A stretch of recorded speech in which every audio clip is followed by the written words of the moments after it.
کرنے لگیں تو عراق میں آ کر بیمار ہو گئیں،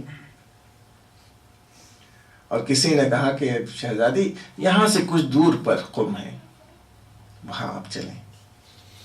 تو ان کو لے کر جب چلے ہیں تو شہزادی نے راستے میں سیاہ علم اور سیاہ پردے دیکھے۔ کیا تمہارا کوئی حاکم تم سے رخصت ہو گیا ہے، مر گیا ہے؟ اب کوئی بتانے کے لیے تیار کہ اتنے میں کسی نے کہا کہ بی بی آپ کا بھائی نہیں رہا۔ 17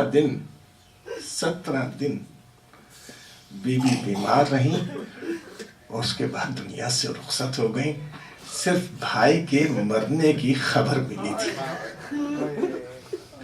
میں ہوتا تو کہتا بی بی صرف خبر ملی ہے بھائی کے مرنے کی، بھائی کے لاشے کو پامال تو نہیں ہوتے ہوئے دیکھا،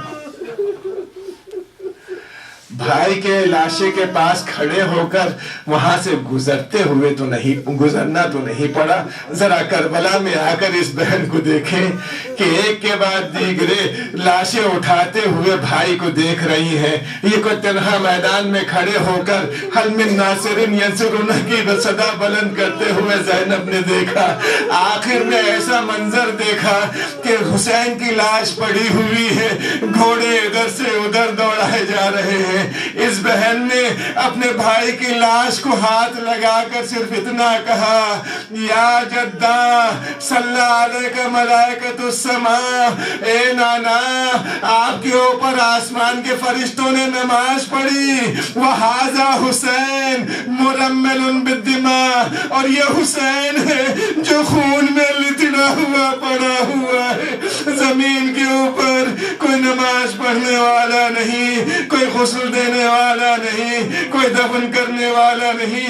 اتنے زینب نے دیکھا کہ زین العابدین کے چہرے کا رنگ بدل رہا ہے، کہا کہ بیٹا یہ تمہارا کیا عالم دیکھ رہی ہو؟ کہا پھوپھی اماں آپ دیکھتی نہیں ہے، انہوں نے اپنی نجس لاشوں کو دفن کر دیا، لیکن میرے بابا کا لاشا بے گور و کفن پڑا ہوا ہے۔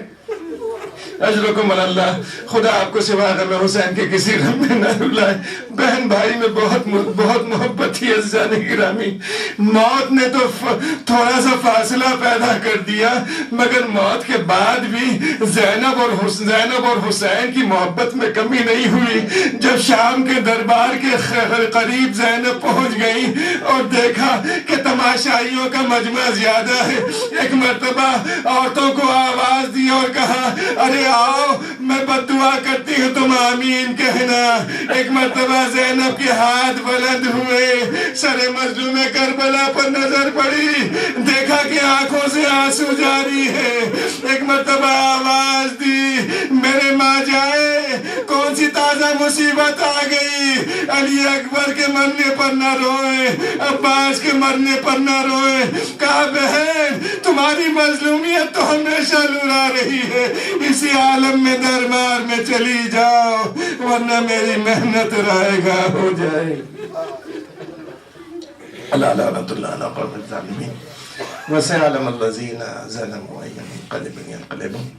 بار الہ واسطہ محمد و آل محمد کا ہمارے جملہ منانے صغیروں کبیروں کو معاف فرما، حج اور زیارت سے مشرف فرما، ہمارے آنسوؤں کو رمال سیدہ میں جگہ عطا فرما، ہماری عزاداری سے، ہمارے ماتم اور مجلس سے اور نوحہ اور بکا سے بی بی زہرا سلام اللہ علیہ کو تسلیت و تعزیت عطا فرما، پانے والے جہاں جہاں مومنین ہیں ان کے جان و مال کی حفاظت فرما، جو شہداء ہیں ان کے درجات کو عالی فرما، ان کے اعزاء اور اقارب کو صبر جمیل عطا فرما، پالنے والے بحق محمد و آل محمد، مومنین جو روزگار ہیں باروزگار ہیں ان کو روزگار میں ترقی عطا فرما، جو بے روزگار ہیں ان کے روزگار عطا فرما، حج اور زیارت سے مشرف فرما، ظہور امام زمانہ میں تعجیل فرما، ہمارا شمار ان کے آوان و انسان